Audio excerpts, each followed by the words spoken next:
between Kali and Garnet. In fact, we realized that we look at our objectives and realize that we have a lot of things in common. And we need to draw the line between the role of Garnet and that of Kali.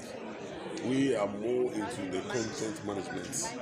They provide infrastructure, and we also ensure that there's content to be managed on infrastructure.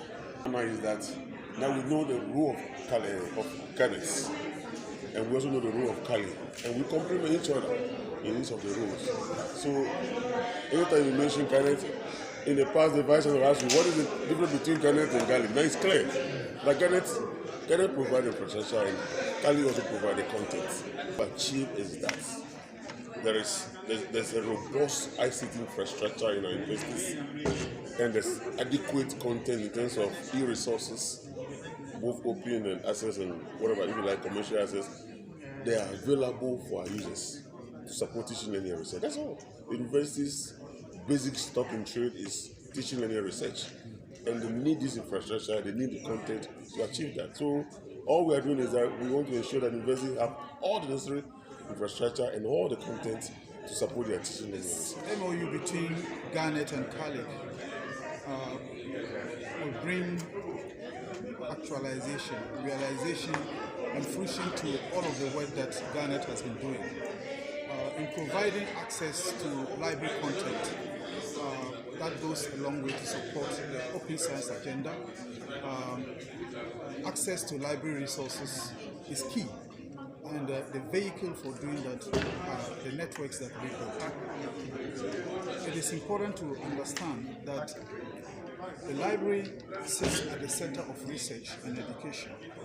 And if a library exists without access, that content doesn't deliver the value that is required.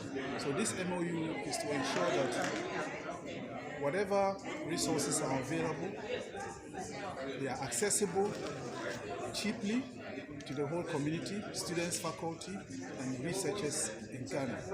We see this as a good opportunity to bring actualization and value to our community, and therefore be able to speak with one voice with Kali, push in one direction to achieve the goals that we are set out for. The coming months, Garnet intends to support and work with Kali to build repositories.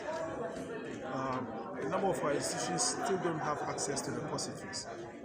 We would work with Kali to deploy repositories for content storage and dissemination. We would look at deploying learning management platforms. Again, we'll be working with Kali to ensure that institutions that do not have their own learning management platforms have access to a shared service which we will be deploying. In addition to that, we are looking at deploying a business analytics warehouse to ensure that research data can be shared and the insights in the big data sets that are contained and maintained by geo and earth observation agencies are made available and easily accessible.